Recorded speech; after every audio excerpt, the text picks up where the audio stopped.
क्या अनाया अपने प्यार को पा सकी? सुशील सिर्फ अतुल और अनाया ने ही नहीं, हमारे तो पूरे घर ने वैलेंटाइन डे मनाया है। सब ने अपने अपने तरीके से उसमें खुशियां ढूंढी है। सुशील, वक्त के साथ बदलाव लाना बहुत जरूरी है। दोस्तों, हमारे चैनल कहानी बाइट्स में आपका स्वागत है। अगर आप हमारे चैनल पर पहली बार आए हैं तो कृपया इसे सब्सक्राइब करें और हफ्ते में 2 नई कहानियों का आनंद लें। तो चलिए शुरू करते हैं आज की कहानी। केवल खुद के विचारों और नियम कायदे से घर चलाने की आदत ने सुशील को सबसे अलग थलग कर दिया था। उनके घर में सब कुछ था, मगर था नहीं तो एक दूसरे के लिए प्यार। फिर 1 फरवरी का महीना था। यह समय प्यार करने वाले प्रेमियों के लिए बड़ा ही खास होता है। पूरा वर्ष सभी वैलेंटाइन डे का इंतजार करते हैं ताकि अपने प्यार का इजहार कर सके। अतुल और अनाया के लिए भी यह दिन बहुत खास था। 4 माह पहले ही उनकी शादी हुई थी। दोनों बहुत ही उत्साहित थे। आखिर उनका इंतजार पूरा हुआ और वह दिन आ ही गया। अनाया को उपहार की आस थी। अतुल ने उसकी यह आस पूरी करने के लिए एक बड़ी सी पार्टी रखी थी। अपने पड़ोस में रह रहे चिराग और स्वाति को भी उसने अपनी पार्टी में आमंत्रित किया था। चिराग के पिता सुशील को जब यह बात मालूम पड़ी तो वे अपने गुस्से पर नियंत्रण न कर पाए। वे अतुल के घर चले आए। अतुल के घर पर 80 वर्ष की उम्र पार कर चुके उसके दादाजी अजय और दादी के अलावा लगभग 50 वर्ष की आयु के अतुल के पापा विवेक और मम्मी संध्या, इतने लोगों का भरा पूरा संयुक्त परिवार था। 3 पीढ़ियां साथ रहती थी। सबके अलग अलग विचार, अलग अलग व्यवहार, फिर भी आपस में कोई खटपट नहीं। परिवार में प्यार और समझदारी थी। सभी एक दूसरे की भावनाओं की कद्र करते और एक दूसरे का ख्याल रखते। कोई किसी की आजादी को बाधित नहीं करता। इसलिए परिवार में सुख शांति का माहौल हमेशा बना रहता था। पास पड़ोस के लोगों के लिए उनका परिवार एक उदाहरण था। गुस्से से बेकाबू हो रहे सुशील ने डोरबेल बजाई। दादाजी ने दरवाजा खोला, जो कि इतनी उम्र होने के बावजूद काफी चुस्त और तंदुरुस्त थे। अरे आओ सुशील, अजय ने आदर के साथ उन्हें बैठने के लिए कहा। अजय को देखकर सुशील का गुस्सा थोड़ा ठंडा पड़ गया। फिर भी बैठने से इनकार करते हुए उन्होंने कहा, नहीं नहीं अंकल, मैं कुछ बात करने आया था। बोलो ना सुशील, क्या बात है? आराम से बैठ कर बात करते हैं, आओ बैठो। सुशील ने खड़े खड़े ही कहा, अंकल, आपका पोता अतुल और बहू अनाया भले ही विदेशी संस्कृति में रमकर वैलेंटाइन डे मना रहे हो, मुझे कोई फर्क नहीं पड़ता, किंतु उन्होंने मेरे चिराग और बहू को अपनी उस पार्टी में क्यों बुलाया? अंकल, मेरे घर में भारतीय संस्कृति और भारतीय त्योहार माने और मनाए जाते हैं। अजय ने प्यार से उनका हाथ पकड़कर उन्हें बैठाते हुए कहा, सुशील, तुम नाराज मत हो। अंकल, मैं आपका पड़ोसी हूँ, जानता हूँ आपके घर में कभी खटपट, लड़ाई झगड़ा नहीं होता, क्योंकि आप लोगों में शायद जरूरत से कुछ ज्यादा ही सहन शक्ति है। आप सब कुछ देखकर भी अंधे व सुनकर बहरे हो जाते हैं। यह कहाँ तक सही है अंकल? सुशील, तुम बिल्कुल गलत समझ रहे हो। क्या हुआ जो बच्चे अपने जीवन के कुछ पल आनंदमय बनाना चाहते हैं? एक अच्छे त्योहार को जिसमें केवल प्यार ही प्यार है, उसे वे अपनी जिंदगी का हिस्सा बनाना चाहते हैं। सुशील, सिर्फ अतुल और अनाया ने ही नहीं, हमारे तो पूरे घर ने वैलेंटाइन डे मनाया है। सब ने अपने अपने तरीके से उसमें खुशियां ढूंढी है। सुशील, वक्त के साथ बदलाव लाना बहुत जरूरी है। अच्छी बातों, अच्छी चीजों को अपना कर हम अपनी संस्कृति को तिरस्कृत नहीं कर रहे हैं। अपनी संस्कृति तो दुनिया की सबसे श्रेष्ठ संस्कृति है, किंतु यदि बाहर की किसी अच्छी परंपरा को भी हम अपनाएं तो इसमें बुराई क्या है? मेरी अनाया आज यदि जींस टॉप पहनकर वैलेंटाइन डे की पार्टी बनाने गई हो सकता है अंग्रेजी गानों पर डांस भी कर रही हो, लेकिन जब हमारी दीपावली आएगी, वह भारतीय संस्कृति से, हमारे संस्कारों से पूरी की पूरी तन मन से सजी धजी नजर आएगी।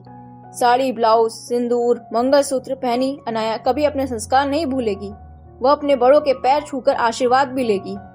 अजय के मुंह से निकली यह बातें सुशील के दकियानूसी विचारों को मानो एक ही पल में धराशायी कर गई। वे सोच रहे थे कि अंकल की बातों में कितनी समझदारी है।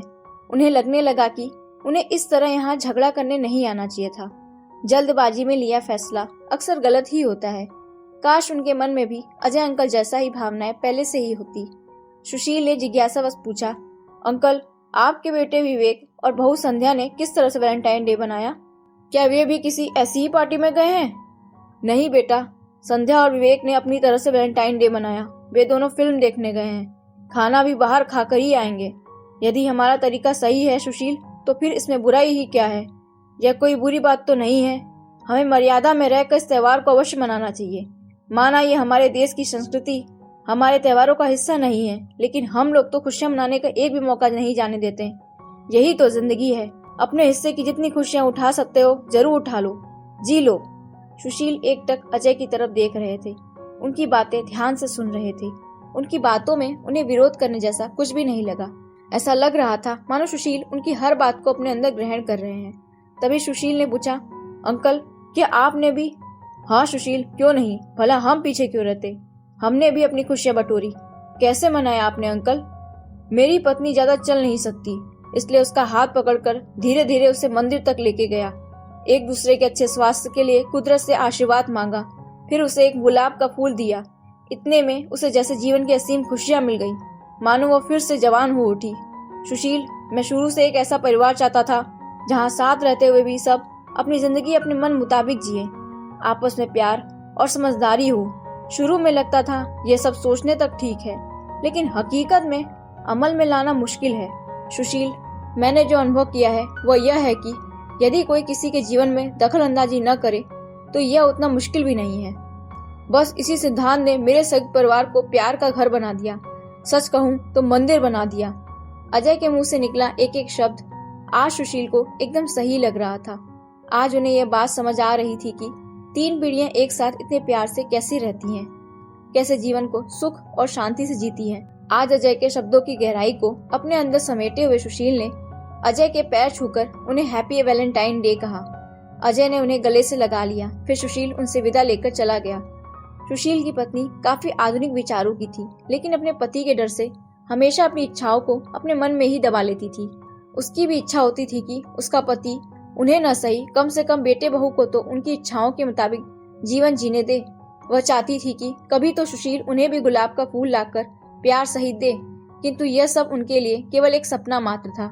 इस तरह की ख्वाहिशों को अब तक तो वो अपने जीवन से रुखसत कर चुकी थी। सुशील की पत्नी अनामिका इस वक्त काफी तनाव में थी। उन्होंने सुशील को अजय अंकल के घर जाते समय कहा था, प्लीज सुशील मत जाओ, अतुल ने हमारे बच्चों को पार्टी में बुलाया तो क्या हुआ, यदि हमें पसंद नहीं था तो न जाते। इस बात के लिए उनके घर जाकर नाराजगी दिखाने की क्या जरूरत है। तुम शांत रहो, पहली बार में ही बात खत्म करने दो, वरना यह पार्टी तो चलती ही रहेगी, कहकर वे गुस्से से घर से निकल गए थे। अनामिका को यह डर भी सता रहा था कि रात को बेटे बहू के आने के बाद बहुत हंगामा होने वाला है। अनामिका मन ही मन विनती कर रही थी कि इनके क्रोध पर काबू रखना प्रभु, पड़ोसी हैं, संबंध बिगड़ने नहीं चाहिए, आखिरकार जीवन भर का साथ है। तभी दरवाजे पर डोरबेल बजी। अनामिका तुरंत डरते हुए दरवाजा खोलने पहुंची। सामने सुशील के हाथों में आज एक गुलाब नहीं, लाल गुलाब के फूलों का पूरा गुच्छा था। अनामिका सुशील का यह रूप देखकर अवाक थी। वह केवल दंग होकर सुशील की तरफ देखे जा रही थी। तभी दरवाजे के अंदर आकर सुशील ने फूलों का गुच्छा और साथ में फिल्म के 2 टिकट अनामिका को देते हुए, Anamika happy Valentine day, I love you. Anamika की आंखों से खुशी के मोती झरझर गिर रहे थे और कान जैसे बार बार वही शब्द सुनना चाह रहे थे। तभी सुशील ने कहा, अनामिका तुम नहीं कहोगी? क्या कहूँ? वही जो मैंने अभी अभी कहा था। अनामिका ने शर्माते हुए आई लव यू कहा और फिर दोनों ने एक दूसरे को अपनी बाहों में भर लिया। रात को वे जब फिल्म देखकर वापस आए तभी उनके बच्चे भी पार्टी से वापस आए।